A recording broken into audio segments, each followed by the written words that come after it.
Hello, everyone, and a very warm welcome to the presentation today on Western Library's John Davis Barnett Shakespeare Collection. My name is Deborah Merritt-Williston, and I'm Special Collections Librarian in the Archives and Special Collections at Western Libraries at the University of Western Ontario in London, Ontario, Canada. I would like to start today by acknowledging that Western University and London, Ontario is situated on the traditional territories of the Anishinaabe, Haudenosaunee, Lenape, and Attawandaron people, and we thank them and all Indigenous people of Turtle Island, North America, for sharing their land with us. The presentation today is based on a year-long project completed by graduate student Blake Robertson, working closely with Professor Scott Schofield as academic supervisor and myself as library supervisor. And it's the first of a series of webinars over the next year featuring scholarly work related to the Barnett Legacy Project, a collaboration of Western Libraries, the Public Humanities at Western, and the Words Festival in London, Ontario. Our webinar series is focused on John Davis Barnett's storied collection of over 40,000 books and pamphlets, which he donated to Western University in 1918. Each webinar will feature Western scholars and researchers who will tell stories about the collection and share some of its treasures.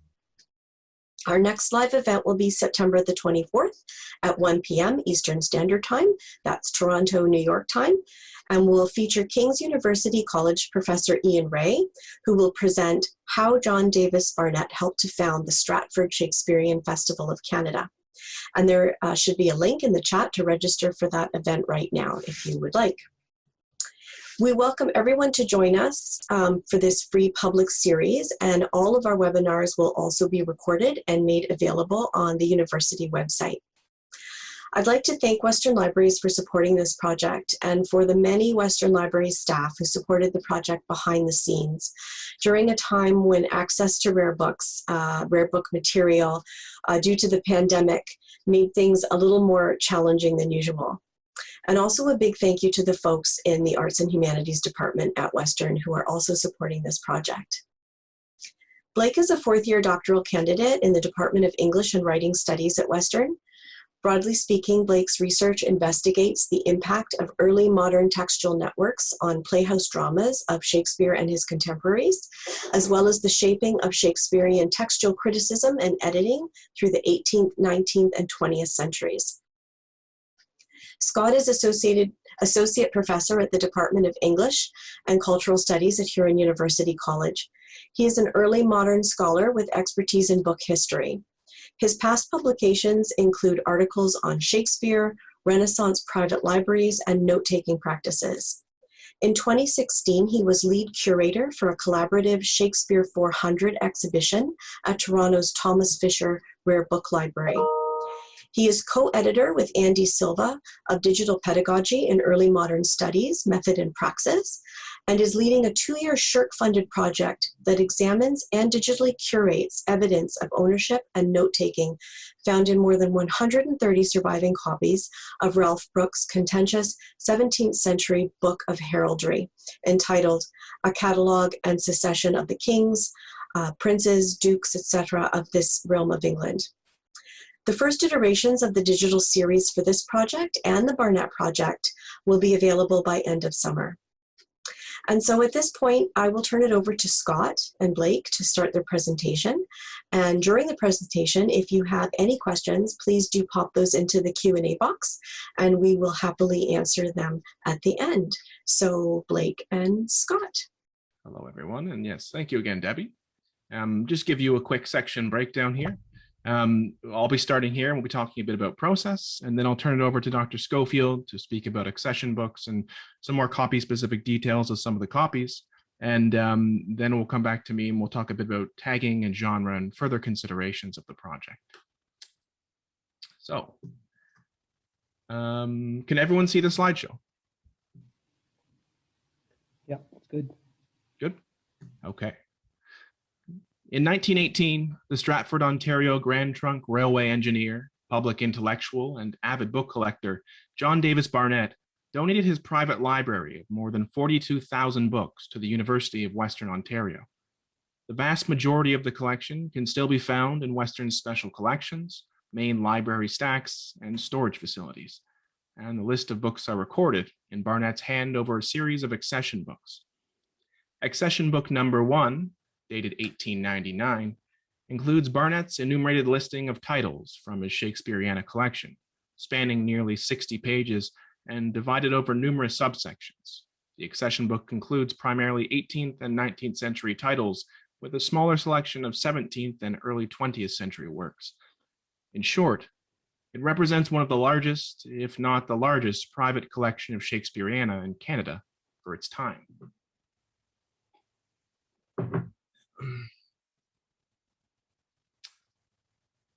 Over the past year, we've attempted to reassemble Barnett's Shakespeareana collection through a careful examination of the accession book, the online catalog, and when possible, through access to the more than 1,100 surviving books. Today, we will offer a retrospective account of the processes, challenges, and results of this work over the last year, with special attention given to Barnett's collecting and classification system, as well as his special interest in unique copies. We'll also briefly discuss the digital potential for organizing, mapping, and visualizing this rich dataset. The project began last March, and as you all know, was quickly undermined by the pandemic that we are still, unfortunately, in the midst of. From the outset of the project, we immediately faced the problem of cataloging and examining a collection of books with very limited access to the copies themselves. We did, however, have two invaluable resources at our disposal: Barnett's accession book, as mentioned, and the library catalog. Approaching the collection from these two sources, we established two major goals and about 100 minor ones. We were to recreate Barnett's Shakespeare collection according to his accession book, as well as the few texts that do not appear in it, and we wanted to gather as much information as possible in the text that Western still possesses, record it, and ultimately make this information available to the wider public for research and teaching purposes. Using Omni, Western's library catalog system, to track down Barnett's Shakespeare was a time-consuming and often difficult task. The catalog will occasionally indicate a Barnett donation statement, and Dr. Schofield had previously recorded some information about the earliest works in the collection, but by and large, we were simply tracking down every 18th and 19th century Shakespearean text in Western's catalog and recording the information, to be later checked against the accession book and closely examined to see if the book contained the markers that indicated the copy was one of Barnett's elect. The 19th century alone has over 1,000 confirmed copies, a number which still grows as we track down texts that eluded the wide net we had to cast. The first iteration of our list was quite simple.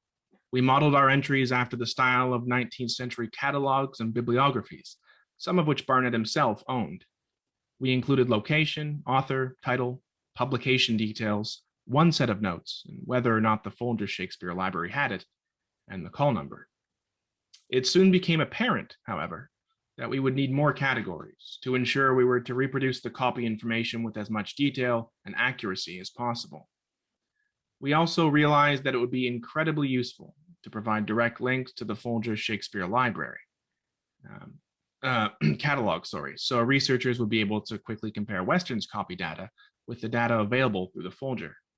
Now, the Folger Shakespeare Library is the largest repository of Shakespeareana in the world.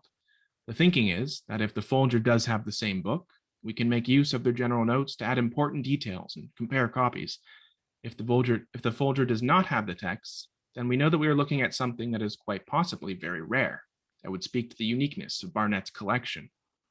Alongside this thinking, we decided to provide links to the WorldCat page and, if available, HattyTrust. WorldCat provides the locations of all copies known in other libraries. Having this information on hand was incredibly useful. For example, according to WorldCat, this first edition copy of Christian Lennie's Shakespeare for Schools, published in London in 1847 with original boards, is one of 3 in the world, at least that we know of. HattyTrust is useful in comparing our copies against the digitized ones. Although much of the important paratextual and bibliographic data can only be obtained and recorded through handling the copy, HattyTrust allowed us to at least view textual data that would inform or correct previous notes on a text, like, for example, viewing 2 almost completely similar variants that were published in London and New York. As you can see, our next entry doubled in size. This process was and still is time-consuming, but was absolutely necessary in ensuring we have an accurate and comprehensive list. Now, eventually, the data became too big to keep in our catalog format, and we had to move everything over to Excel. This enabled a smoother transition into an online database and allowed us to navigate and analyze the information with more ease. Here's a little snapshot right here. This is probably only about 60% of the columns that are actually on the spreadsheet. Now, as you may all notice, although this is quite full, there are some large gaps in our entries. All of the copy-specific notes, binding details, and markers of Barnett were unavailable. But with the summer of 2021 came the opportunity, limited opportunity, for us to start looking at the books themselves in special collections. The most important task was to find all traces of Barnett in every Shakespeare text the library still possesses. These traces, for the most part, fall under 3 different categories: the Barnett bookplate, Barnett's signature, and the accession number. Barnett would also sometimes include when he acquired the copy and when he entered the data in the accession book. Dr. Schofield will talk a bit more about this, but briefly, here's what each of these traces looks like. On the left is the Barnett bookplate, something that is probably recognizable to any Western student who has taken more than one book out of Weldon Library that predates 1918. This bookplate is almost always placed on the front face down. Barnett's signature was usually found on the opposite facing end paper or beneath the bookplate itself, followed by, if he includes it, the accession number. Of the copies that we have looked at so far, which is less than half of our list, somewhere around 450 texts, over 75% have contained Barnett bookplates. 61 of the same number contain Barnett's signature. Now, we're still formatting the entries of accession numbers in the copy for the spreadsheet, so I wasn't able to get an exact number, but Barnett's signatures were almost always accompanied by an accession number. Roughly 60% contain numbers that correspond with the accession book. And these numbers were almost always accurate, with the very occasional numerical mistake being entered by Barnett. The final or perhaps near final version of the list included the addition of an editor field. We wanted to ensure that the database would be useful to researchers working in different disciplines. Illustrators, compilers, translators, and editors are marked with different prefixes to allow users to track down specific clusters of collaborators of the text. We also included binding information in the copy-specific notes. On top of this, we created separate fields for the corresponding number in the accession book, as well as the page number in accession book. We also included a tags field, but I'll discuss those in detail a bit further on. Although there are still many copies to examine and many fields to fill, we have, through the work of Christy Thompson at Western Libraries, moved the work over both the Dataverse and the Omeka database. The database will eventually be fully searchable and include images of each copy, as well as links to both the accession book and Omni catalog. This early iteration of the database you see on screen already allows us to search through the collection using specified fields and filter results accordingly. We still have a lot of work to do. There are at least 700 more copies to look at and photograph. We have made considerable headway in both the work and process, and our hope is that the first section of the collection, up to 1850, will be fully standardized and photographed for use in the coming months. I'll now turn it over to Dr. Schofield.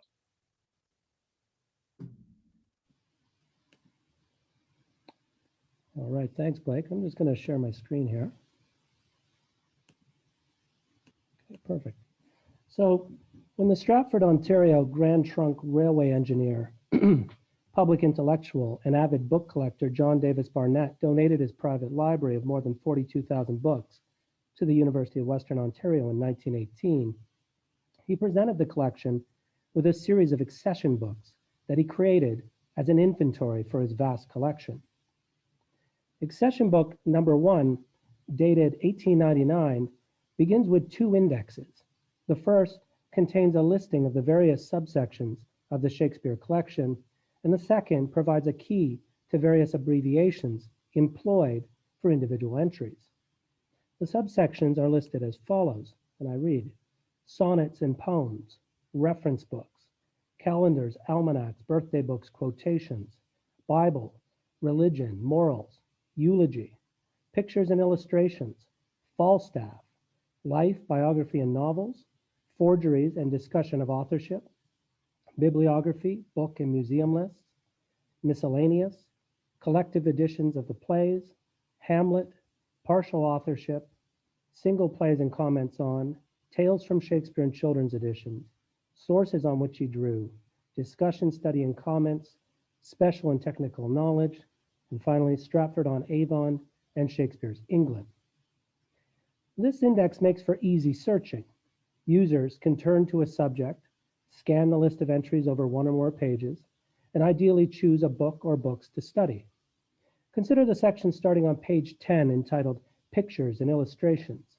Here, listed among the 42 works, we find Edward Dowden's Shakespeare Scenes and Characters, William Winter's Edwin Booth and 12 Dramatic Characters, G.F. Sargent's Shakespeare's England, illustrated in a series of landscapes and architectural designs, Abraham Wivel's Studies of the Portraits of Shakespeare and Supplement, Seymour Eaton's Shakespeare Rare Print Collection, and Henry Noel Humphrey's Sentiments and Similes of William Shakespeare, bound in paper mache with chromiolithograph illustrations. Add to this the 8 different printings of the 7 Ages of Man series, with dates ranging from 1831 to 1889, and you start to get a sense of the scope of this collection. All of the titles are cataloged accordingly, or are they? As we continue through the list, we find Edith Nesbit's The Children's Shakespeare, as well as J.V. Barrett's playful Shakespeare Fresh Chiseled in Stone. Will both definitely qualify for inclusion, as they each contain copious illustrations. Both could be included under Barnett's section entitled Tales from Shakespeare and Children's Editions. We might also ask why J. Morris Smith's massive illustrated edition of Macbeth is not placed under Macbeth in the single plays and comments on section. While we may move sequentially through Barnett's various classification headings in an orderly manner, his decision to attach works to single subject headings proves challenging, if not problematic. In each of these cases, Barnett must prioritize one subject over another when entering copies. And this problem persists beyond Accession Book 1. Indeed, based on this accession book alone, it would appear that Barnett owned only but 2 early English imprints. But this is not the case. Most of his early English titles are located in a different accession book, where they are entered with various facsimiles, continental imprints, including 5 incunabula. These are just 2 of the entries shown here. Before we fault Barnett for adopting too simplistic a system of classification, we must remember the media he's working with. Entering titles by hand in a paper codex comes with certain limits. For one, you must predict how much space you will need for different sections, knowing you will continue to acquire new books after you make your list. This point is made clear in Accession Book 1, as only 60 of the 100 pages are filled. Some sections are entered in a neat hand, while others are crammed between entries or listed on the verso of the leaf, as seen here. As you can see in this section on Coriolanus, you get a series of near sequential numbers in the 400s. But then you have these much bigger numbers, 26,000, 42,000, etc., crammed in between entries. And this is a kind of clue to how Barnett was acquiring books and how he was then entering in an accession book that he had to guess about as he acquired more material. There is evidence in Accession Book 1 that Barnett entered some 969 titles for the Shakespeareana before moving to the next sections in the book, on Dickens, the Brownings, Emerson, Thoreau, and others at the end. There is also evidence that he may have accumulated some 23,000 books by 1899. Such a big data set and only limited tools for organizing it. Indeed, to enter titles this way is a bit like working in Excel without copy and paste, or the ability to delete. In short, it requires a significant amount of guesswork. Now, to divide and classify one's Shakespeare's library in 1899 was by no means unusual, but it was also not expected. In fact, a section of Barnett's accession book illustrates the various options for cataloging Shakespeare in print in the 19th and early 20th century. Under the subheading Bibliography, Book, and Museum Lists, there are 17 entries ranging in date from Edmund Malone's sale catalog of 1818 to the Rylands Tercentenary Exhibition catalog for 1916. Looking more closely at these catalogs is important, for they show the diverse ways of cataloging similar collections. John Wilson's Shakespeareana, catalog of all the books, pamphlets relating to Shakespeare published in 1827, and one of the earliest in Barnett's lists, uses publication date to organize some 204 editions, works of criticism, and specialized studies produced between 1692 and 1827, before offering a detailed listing of the early Shakespeare, quartos, and folios. In later 19th century printed Shakespeare catalogs, we begin to see more nuanced classifications and a significant growth in the number of titles listed. J.D. Mullen's Catalog of the Shakespeare Memorial Library at Birmingham contains more than 6,000 entries. While the individual and collected editions receive detailed descriptions and supplementary charts, the source material and criticism is arranged chronologically, with no fuller subdivisions. A similar approach is used in Franz Thimm's Shakespeareana from 1564 to 1864, although his offers extensive listings of editions and commentaries in foreign languages. Specialized bibliographies, such as William Henry Wyman's Bibliography of the Bacon-Shakespeare Controversy, offers an additional subset of Shakespeareana, but still follows the chronological approach used by others. Horace H. Morgan's Topical Shakespeare is different, however, as it essentially takes existing catalogs, including Thimm's, and arranges entries by subject, much like in a 17th century commonplace book. The result is a catalog broken down by more than 50 subjects, several of which we find used by Barnett. Unlike other catalogs, Morgan has ignored the editions altogether, but he has also chosen not to include dates and place of publication for his entries. Nevertheless, what we see here is an attempt to sort the mass of printed Shakespeareana and a potential blueprint for the kind of headings adopted for Barnett's accession book. If Western Library catalog has been essential for our reconstruction of Barnett's library during the pandemic, so too were the digitized pages of the accession book. In fact, fairly early on, I started to mark up the digitized manuscript with call numbers as I searched for copies, and those lists are still essential for determining how many of Barnett books still reside in Western's collections. Following the list of subject headings found in Accession Book 1 comes a second list of abbreviations. Examples include BP for bookplate, EX for extra illustration inserted, PP for privately printed, WC for woodcut illustrations. Barnett employs additional abbreviations not found in this list as well. These include AUTOG for autographs and signatures by author or owner of a copy, interleaved copies with blank interleaves, and half B for bindings that are half bound. These abbreviations show Barnett's acute awareness of copy-specific features, a subject of great interest to book historians today. While the abbreviations are helpful to understanding how Barnett valued his collection, these ink and pencil marks are but a starting point for considering the books in the collection and the possible connections between them. By looking to the surviving copies from Barnett's collection, we begin to see important material traces left unrecorded in the list. These traces inspire a different way of organizing the collection, one that moves away from subject classification and one that requires oscillating between and moving across Barnett's lists. Spotting Barnett books in Western's University collection, as Blake has shown us, is fairly easy, as they typically contain his bookplate along with signature and accession number in pencil.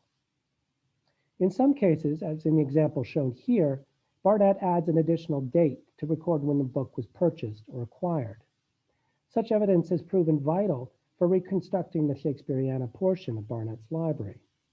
It has also led to some unexpected connections across Barnett's lists. One such example relates to the author, editor, and collector, James Orchard Halliwell Phillips.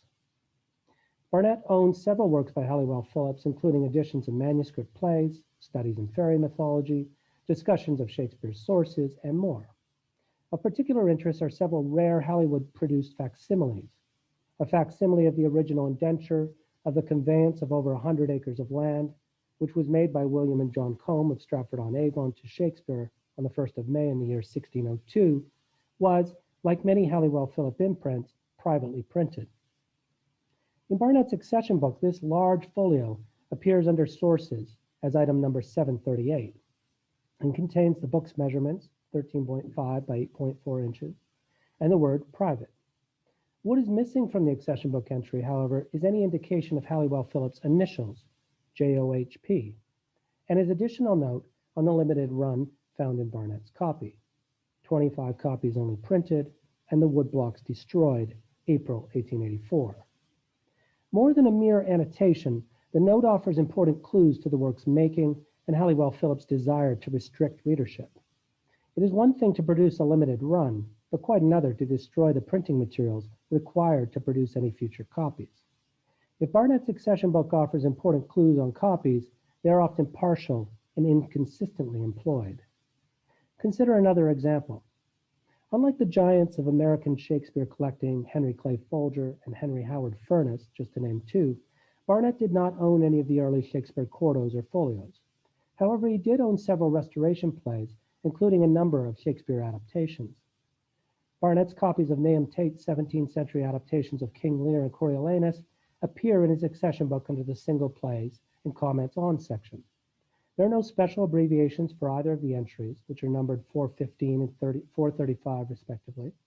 However, each of the copies contains an added ink note on the back paste down reading C&P JOHP, that is, collated imperfect, James Orchard Halliwell Phillips, and a pencil note reading, quote, from the library of J.O. Halliwell Phillips Library, Mr. Sotheby and Co., July 1 to 4, 1889.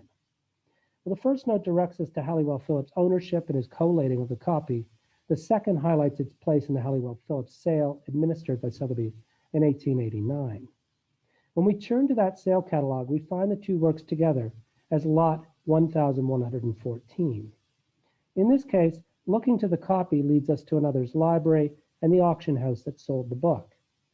In the larger context of this paper, the Halliwell Phillips books, including those authored, edited, owned, and even examples given as gifts, as shown here by him, provide a case for reorganizing Barnett's books, one where we make new connections both across the lists and to other libraries. Another important connection found across the list comes via another collector. Several books from the Barnett collection contain the inscription purchased at the sale of Joseph Crosby's Shakespearean Library. Crosby emigrated to the U.S. from England around 1843 and resided in the small town of Zanesville, Ohio. In addition to his being a grocer, he had one of the largest collections of Shakespeareana in the U.S. at the time. What made Crosby somewhat unusual is that despite his being an amateur scholar, he corresponded with some of the major editors and critics of Shakespeare during his period. The Crosby papers are held at the Folger Shakespeare Library in Washington, D.C. But what about the books? Crosby suffered serious financial and legal problems in the 1880s, and so had to sell off his library. Some of the books were purchased by the University of Michigan, but many others went up for auction in an 1886 sale catalog in New York City. Crosby books are particularly valuable because he often annotated his copies. The quality of his scholarship was important enough to influence the work of Joseph Parker Norris, C.M. Ingleby, while also providing material for Furness's Variorum Hamlet.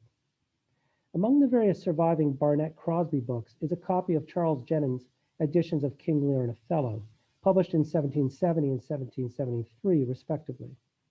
In his copy, Crosby offers 3 pages of notes on time in Othello. While the annotations are worthy of their own study and may be of value for future editors of the play, they might offer more. How might these annotated copies connect with and relate to the correspondence at the Folger? Were the notes meant for private study, or were they an important stage prior to correspondence? In a 1979 issue of Shakespeare Quarterly, the late John Veltz recognized the value in Crosby's annotated books and made a call for scholars to notify him of any discovered copies. He knew there were Crosby books in Michigan and Wisconsin, but was unaware that there was a small store of them on the other side of the border. I have found 12 Barnett Crosby books to date, and I have no doubt there are more. The Crosby books in Barnett's collection requires we look across the lists to various subjects, including the subject with the most entries in the accession book, that is, discussion, study, and comments. On the first end paper, or Volume 1 of Charles Ingleby's Shakespeare, the Man and the Book, Crosby has written, quote, kindly presented to me by my learned friend, the author, and he has dated the copy July 4th, 1877, Zanesville, Ohio. Ingleby's work was published in 1877, and so it was likely sent to Crosby soon after release. Once again, the folder becomes important, since in the catalog record for the letters of Clement Mansfield Ingleby are examples to Crosby. A simple inscription in this case can lead us to a better understanding of a particular scholarly network. It can make us reconsider the division between rare book and archive, while also making us rethink the bias that separates the advanced from the amateur scholar. It might also inspire us to look even further beyond Barnett's lists. As just discussed, studying the Barnett collection can lead us to other collectors of Shakespeare, including figures like the American collector Joseph Crosby and British collector James Orchard Halliwell Phillips. A study of the collection can also expose local connections. Indeed, one of the important takeaways from researching Barnett's books, both those in his Shakespeareana collection and beyond, was that he often accumulated books from other prominent 19th century collectors in southwestern Ontario. This includes books from London, Ontario's Richard Maurice Buck, head of the Asylum for the Insane and close friend and co-executor of the Walt Whitman estate. Annotated books from the library of J.J.E. Linton, the Stratford, Ontario abolitionist who published material in Marianne Shadd's anti-slavery newspaper, the Provincial Freeman. Books once belonging to Isaac Helmuth, Anglican bishop and founder of Huron University College, and books once owned by members of the Shanleys, a family who emigrated from Ireland to settle in Thorndale in the 1830s. Focusing on local collectors' books in the Barnett collection leads to additional connections in the local book trade, including clues to where books were purchased, bound, exchanged, and more. Indeed, central to the Barnett reconstruction project is not simply finding and listing the books once in his collection, but cataloging the material evidence tied to the production, circulation, and reception of the copies, both before and after he accumulated them. The presence of such local and global connections can be seen in even the smallest of details, such as bookbinder and seller's tickets found on the front and back paste-downs of several of the copies. British bookbinder tickets are most common, as shown in the examples seen here. Bone and Son and Wesley & Co. in particular are present on several of Barnett's books. Local examples include several early Kingston, Montreal, and Toronto-based binders and sellers. And a number of Barnett's books contain the ticket of the Stratford, Ontario bookbinder, W. Stone. In fact, there are more than 100 books bound by Stone in Barnett's collection, as so many are bound in the half leather over marble board configuration. Studying the books in Barnett's collection offers a reminder of the important material evidence found in individual copies. Studying Barnett's copies also point to the limits of his lists, for while he often notes the presence of autographed copies in his accession book, he never adds autograph for any of the Crosby books, nor does he record bookseller or binder's tickets. In searching for Barnett's books, we have now compiled a list of some 1,100 titles and have worked with more than 400 of Barnett's copies. One of the reasons for creating a digitized list of Barnett's Shakespeareana is so we can make what survives of his Shakespeare collection accessible in one place and more publicly known. It is also so that we can fill in the copy-specific data found in and beyond the accession books. By copy-specific, I'm referring to such things as annotations, autographs, bindings, book plates, book dealer notes, extra illustrations, gift inscriptions, interleaves, letters, prompt books, samobon, and more. It may require adding details relating to the transcribing of a letter from W.H. Wyman to Barnett, or adding copy notes for the interleaved annotations found in Barnett's Tragedy of Macbeth, A New Song. It may see us looking more closely at Crosby's penciled notes in Henry James Pye's comments on the commentators of Shakespeare, or Barnett's own notes on the scarcity of a limited edition.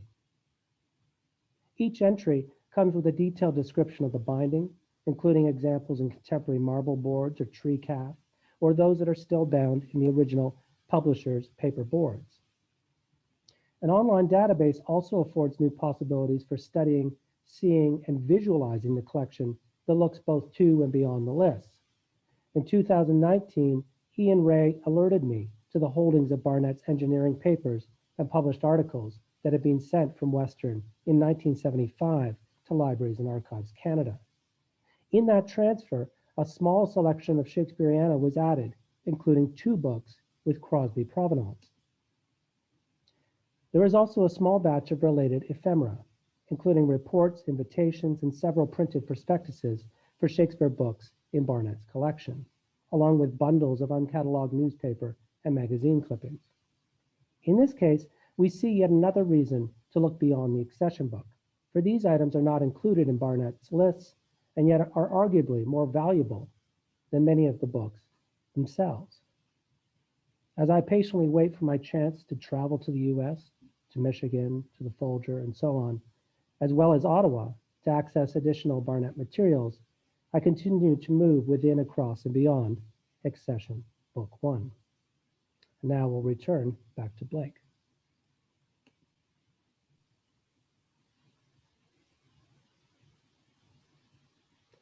You're muted, Blake. There we go. Can you hear me now?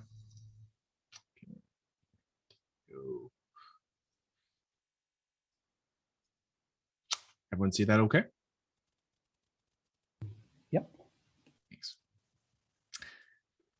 If one were to examine the list now, they would see that the column most often left blank is the one titled Tags. The process of tagging items for the use of search and research is quite familiar to most of us in the 21st century, but nonetheless, we've been hesitant to fully commit to a set of standardized tags that would be specific enough to be useful in targeted searches, while also broad enough as to not isolate each text from the rest.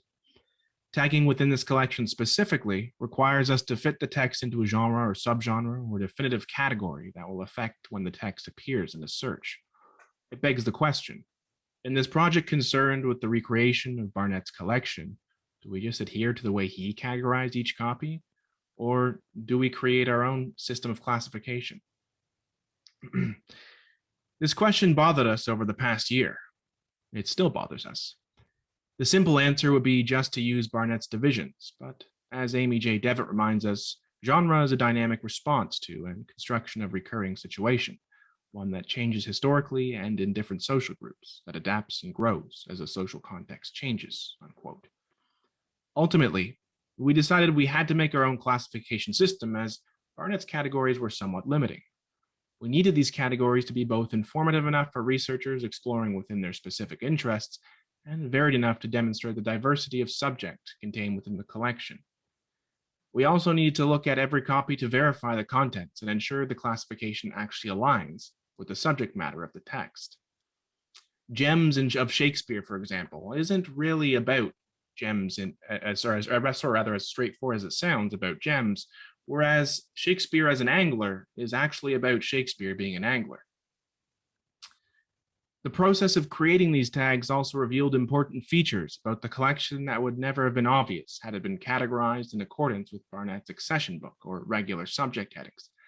We noticed that there are a considerable amount of texts, at least 30 thus far, that are concerned with teaching Shakespeare. Several things stand out in this subsection. Many of the works are about tales from Shakespeare or stories from Shakespeare, and this is not entirely surprising as Shakespeare at this point was being integrated into British and American curricula during the 19th century. What is important is the number of female editors, compilers, and authors that appear in this subsection of the list. Most of these works aren't just summaries of the Bard's plays. Mrs. Valentine authors Shakespearean Tales in Verse. Adelaide C. Gordon Sim edits and arranges Shakespeare's works for children. Anna Jameson writes an incredibly detailed work on the moral, poetical, and historical characteristics of woman, and Mary Cowden Clarke writes about the girlhood of Shakespeare's heroines. Cowden Clarke, of course, appears often. She wrote a book on Shakespeare's Proverbs, was an editor for the complete works of Shakespeare in 1864. Along with her husband, Charles Cowden Clarke, she wrote several pieces of criticism on Shakespearean style and the key to understanding his works. And most impressively, she was the compiler of the Shakespeare Concordance, a juggernaut of a text that acts as an index to every line in Shakespeare. Cowden Clarke's Concordance replaced the old version and became the standard in the field. With the resurgence in scholarship of early woman Shakespearean editors, Barnett's collection becomes a valuable resource in identifying, locating, and studying the sort of material that would otherwise be difficult to accumulate using Barnett's or a standardized system. More broadly, the collection showcases the rising interest in the editing of Shakespeare's texts, the fascination with recreating Shakespeare's intended meaning in his works, fixing the faults of the last generation of editors, or altering the plays completely from their earliest printed editions. A fascination that grew until culminating in the new bibliography of the early 20th century. With this rise in interest came the use of newer technologies and ways of studying the bard's works. This copy of Richard II with an introduction by P.A. Daniel, for example, is a facsimile reprint of the second quarter of the work printed in 1598. With the rise of photolithography, these sorts of facsimiles became quite popular in the mid to late 19th century. Barnett had several of them. But, as anyone looking into the history of Shakespearean editing well knows, this was not enough for those textual scholars. The next step, so to speak, are copies like this double-text Dallas type of The Tempest, with an introduction by F.J. Furnival, published in 1895, which contains the facsimile of Shakespeare's first folio on the right page, and the modern edited text by Charles Knight on the left. Texts like these were useful for comparing, or more likely critiquing, the work of contemporary editors for a burgeoning collective of scholars who had no access to the rare historical texts. Now, some of this desire for reproducing accurate original texts may have been because of the forgeries by William H. Ireland during the end of the 18th century. William Ireland, who claimed to have found, but actually forged, many documents written in Shakespeare's hand, including 4 plays, was ferociously defended by his father, Samuel Ireland, who believed the documents to be genuine. They were proved not to be quite quickly by Edmund Malone. Barnett's collection has many of the works that were involved in the scandal, the claims, confessions, and disputes that were made. And Barnett did not just collect works only of interest to scholars. In his book, Steam-Driven Shakespeare, Alan R. Young reminds us that between the 1830s and 1880s, an immense cultural shift occurred. Shakespeare's text became the property of all, quote, a phenomenon apparent in the exploding popularity of illustrated texts of Shakespeare. Barnett's collection contains many of these consumable and affordable works. As you can see here, this is a painting of Shakespeare's birthplace, and here another illustration from Midsummer Night's Dream. Barnett's collection contains many of these consumable and affordable works that were meant to be enjoyed by all. Of course, with this massive influx of print material from the 19th century, so came the rise of access to the media and the mass dissemination of less than sound ideas. The 19th century saw the genesis of the Baconian Shakespeare theory. For those of you who do not know, the theory posits that Sir Francis Bacon, famed early modern courtier, philosopher, and scientist, was actually the author of all of Shakespeare's plays. Barnett clearly had a specific interest in the Baconian theory, even though, as Dr. Ian Ray asserted in a presentation in 2019, was not a believer in the theory himself. He collected ridiculously titled texts like Francis Bacon versus Phantom Captain Shakespeare, or the works of supposed codebreakers, like this copy of the Bilateral Cipher of Sir Francis Bacon. And, of course, the work of Ignatius Donnelly, master conspiracy theorist of the 19th century, who believed Bacon encoded cryptic messages into the printed versions of Shakespeare's plays. Donnelly's work and the theory in general became quite prominent, and a quick glance at this section of Barnett's collection speaks to the level of popularity achieved through the mass production of the medium, perhaps a phenomenon a bit too familiar to all of us here today. As Dr. Schofield alluded to earlier, we also needed to include tags for inscriptions or autographs. For as you can see right here, this was a revisal of Shakespeare's text, signed by the Duke of Grafton in 1779, who, if our dating is correct, served a very short stint as the British Prime Minister in 1769 or 1770. And something like here, this is signed by the famous 19th century actor, Charles Keene. We needed to also figure out the appropriate way of tagging works that weren't in the Shakespeare Accession book that would be of interest to Shakespeareans, like this 1632 play quarto of Albumazar by Tom Tompkins that may contain contemporary markings. As you can see, we often felt and still felt like Barnett, squeezing later entries under different subheadings or just placing them in other books entirely. The process of figuring out how searchable and unique each entry will be is still an ongoing one. But one thing is clear. Barnett's collection speaks to the idea of the universal library, one formed on the basis of collecting as much information about any range of subjects in order to inform and provide a broader picture of genre, interest, topic, or controversy, which allows us to recognize clusters of new and interesting avenues of research that may have not been apparent when the collection was first brought to Western, or that may escape the eye of a scholar offering a critical history of a field. In a way, working with this collection can reveal to us more Jamesons and Cowden Clarks, demonstrate unique histories of editorial practices and scholarship, and offer insight into the spread of unfounded ideas as new technologies emerge. I myself have found criticism that I was unaware of that was useful for my own dissertation chapter. The Shakespeareana is just a small portion of Barnett's vast contribution to Western's library. Our hope is that this work at collecting, identifying, and investigating the first entries in Barnett's accession books demonstrates the potential for the immense amount of novel research avenues and teaching opportunities that Barnett's collection has to offer. Thank you.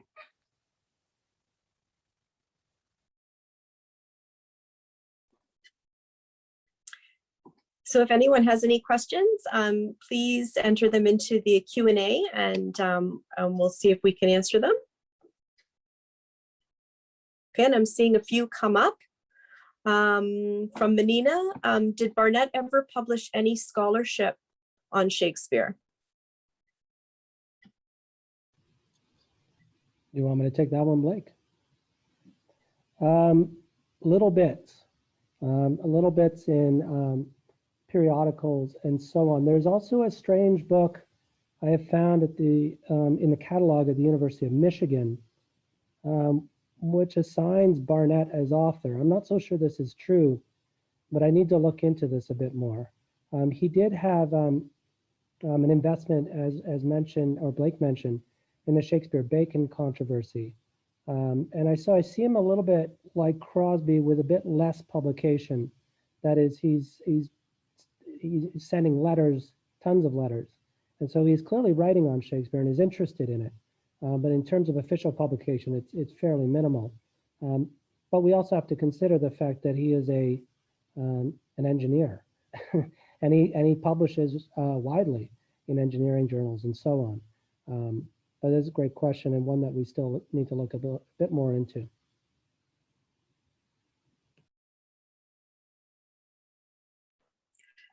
Okay, so there is another question from Mike. Thanks for this, fascinating. I'm interested in what is or isn't in the Barnett collection. Did he have any Boulderized editions, reworkings of Shakespeare to appease contemporary tastes and morals? Any sense he had sympathy or not for such adaptations? We can probably both answer this, but yeah, he had quite a few. He even had Nahum Tate's Lear as well, changing the ending. But also quite a few late 18th century and 19th century sort of recreations of Shakespeare's plays, either in musicals or in 3-act shorter plays. So if that's what you're asking, he had quite a few of them. Whether or not he actually liked them is unclear. I don't think we found any notes that indicate it. Do you have anything further about it, Dr. Schofield? Yeah, it's hard to know. And some of the works you're talking about, Blake, I know there's a whole pile of these works that end with a travesty. A travesty, yeah. Hamlet, a travesty. Macbeth, a travesty.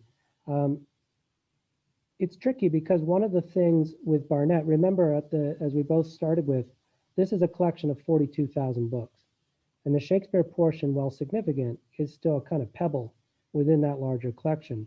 There's always a sense to me that Barnett is attempting to create a universal library and with intentions to give it away. It's something that Professor Ian Ray, who will speak in September, knows much more about.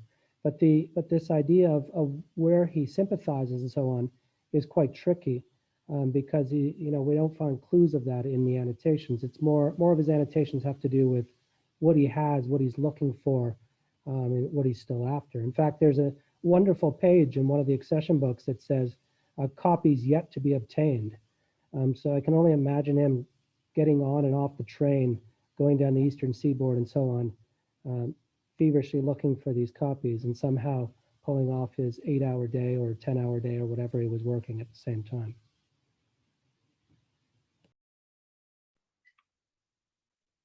Okay, I'm just going to check. I think that's the end of our question. So I want to thank both of our presenters, Scott and Blake, for such a great, oh, sorry, there's one more question popping up. Or there's actually more, sorry. All right, so from Janelle, here's an oddball question. I'm tracking down the library of a collector here in Victoria who is an exact contemporary of Barnett. Did you run across the name Harrison Garside anywhere in your research? Garside corresponded with other book collectors. So far we haven't gone across everything. I just saw that there and I double checked to see if we've looked at anything yet. But again, we've only looked at around 450, so we could very well find someone later on, whether there be a book plate or an inscription. But so far, no. All right. From Henry, we at the Cronin Observatory are still hunting for how we came to have many what I call civil engineering models. One of our models is denoted as being from the Barnett collection. I think I know what that model is. I think that's the cannon that was the time cannon. The other models are unsigned but have striking similarities, being from major cities in the world: Paris, London, St. Petersburg, Philadelphia. So do we have any information at all about other artifacts in the accession books or just books?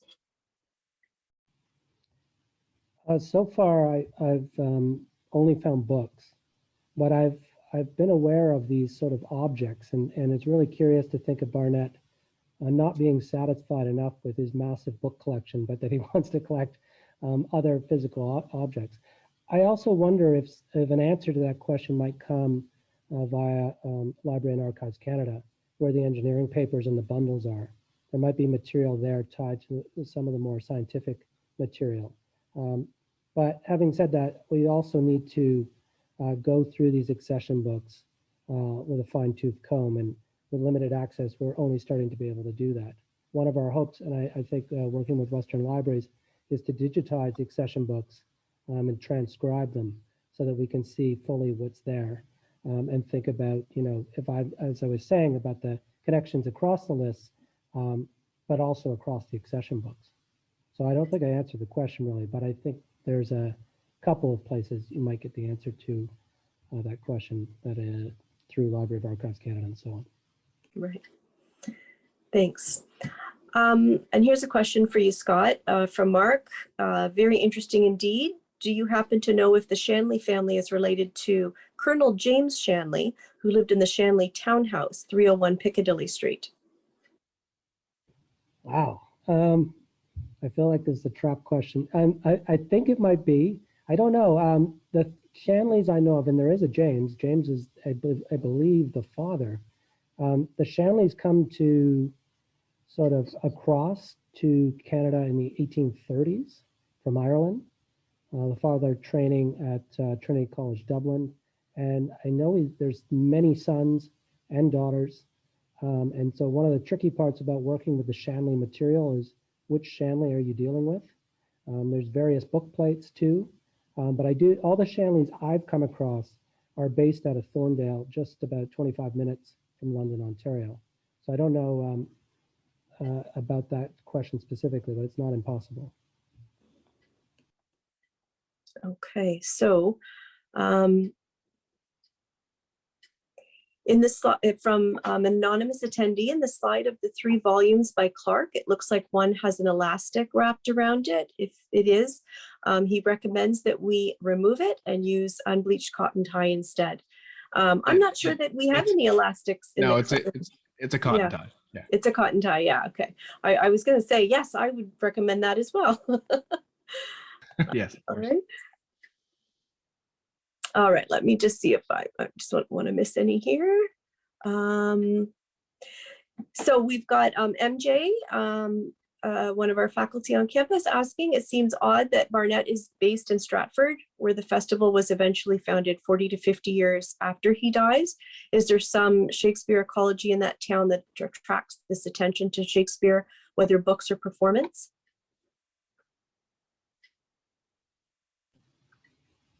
This sounds like a good question for Ian. The talk that's coming up next in September, Ian would probably be able to answer this very well. I think Ian might turn that question into an argument. In other words, that's what he is advocating for, and so I'm going to leave that for Ian because he knows way more about the history of Stratford and the sort of the early period before the festival and the possible connections between Barnett's collecting and the foundation of the Shakespeare Festival. But it's a great question and one that I'm excited to learn more about too. MJ, we're going to record that and we will be bringing it to Ian in the next talk. Now let me just get here. Okay, so from Matthew, we have, can you say more about Barnett's connection to the Shanley family, Thorndale House Library? I'm interested that books came from that collection via Barnett, because we also have books from there that don't have the Barnett book plate. So there seems to be an independent Shanley Western connection. I guess I'll take this one too, Blake. This is a great question. In fact, most of the Shanley books, and I know librarians at Western have been tracking them. Teresa Regier, for instance, is one of them, has found, I think, up close to 200 Shanley books found in the Western collection. And I would say the vast majority don't have Barnett plates. So they're coming independent of Barnett's library. But Barnett, as I mentioned also when talking about the Helmuth collection at Huron, he seemed to have an eye on anybody who collected in the area. And so I can't help but think that whether he got them directly through the Shanleys or through those or secondhand, there is some sense that he is aware of the Shanley family and their libraries. But on the whole, most of them are actually not with Barnett book plates. It's only through doing this work and seeing copies again that Blake and I have started to find a few with Shanley book plates, and in some cases inscriptions. So this is a kind of in progress question, because we're learning as we go. Every time we get access and see 30 more books, it changes how we see the relationships between many of these Southwestern Ontario collectors. It's a great question, and I hope to have a better answer than what I just gave down the road. We have another question from David. Apart from the Bacon works on the authorship question, is there a grouping related to the Earl of Oxford? I think that Bacon was the prime candidate up until something like 1916, early 20th century. If there were other candidates, so that was the most popular theory, if there were other candidates, he might have some things on it. He does have quite a few pieces and copies from the Bacon Society, and actually he even has an invitation, a photolithographed one, and then a custom one by Robert Masters Tybalt. So if there was something about other candidates for the non-Shakespeare argument, they would probably be there, but nothing substantial for sure. Okay. And the next question, Henry has a message for you. Thanks, Scott, for the suggestion. We tried Stratford with no luck. And Alicia is asking, did Landon take any information from Barnett's note, copies yet to be obtained, and try to source those books?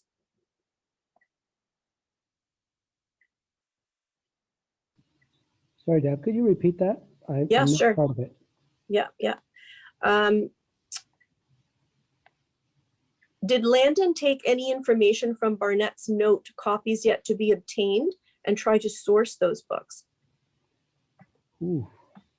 I don't know, but my guess is, given that Landon was key to brokering the deal to get the accession books, or to get the collection to Western, and also celebrated Barnett consistently, even in the years after Barnett's death, I think I would be surprised if he didn't do a bit of that for sure.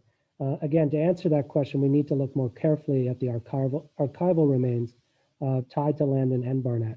And I keep thinking, for instance, I know I only mentioned briefly about material related to abolition and anti-slavery, but there is no doubt, because this was a major area of Landon's research, especially in the Underground Railroad in the Canadian-American context. Given Barnett's large collection of that material, there has to be overlap there somewhere. And so this sourcing that Alicia is pointing to, I have no doubt that that's there. But again, we can't really answer that till we get look more carefully at the archives. All right. I have another question here. I think I might be breaking up a little bit again, but if you can hear this, out of curiosity, why was the collection not assessed in this way or any way at the time it was donated? So that's a good question. I don't know the answer to that question, except to say that when it was donated, Barnett actually was asked to come and be the librarian at Western, which he was for the first probably not quite a decade after he donated it. I think he passed away, I can't remember the exact date, but in the late 1920s. And so he was continuing just to busily collect books, even after he donated the volumes and came to Western. As librarian, he continued to purchase books. So thank you, Menina. He passed away in 1926.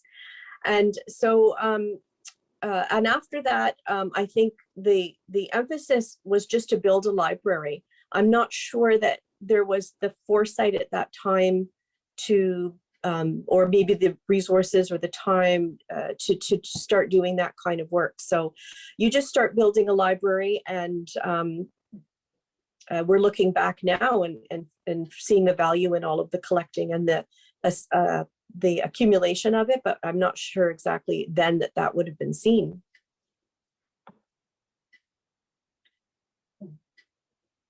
Let me just check here. All right, so from Mark, you showed us Mary Cowden Clarke's Heroines of Shakespeare. Is Clarke's Concordance part of the Barnett collection? Yes, unfortunately, I didn't have an image of it at the time, but it is. And I'm just looking at it right now, the notes, and it actually has a Shanley bookplate on it as well. So, but yes, we do have that as well. You know, it was also a Barnett. It looks like the Shanley one was a faded ghost image of the bookplate, and it has an inscription as well for W. Shanley. Okay. I think that is all our questions. Let me give one more check. Yes, I think that is all of our questions, and I think we're close to time. So I'd like to thank Blake and Scott very much for all of your work on this project and for this presentation. And I hope that everyone enjoyed it. And there's some links in the chat. If you would like to have more information about Barnett, you can certainly go to the links and they'll take you to that information.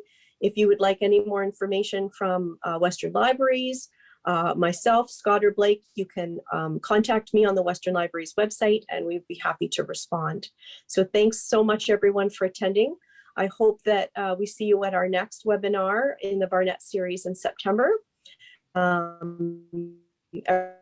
Take care and have a good day. Bye-bye.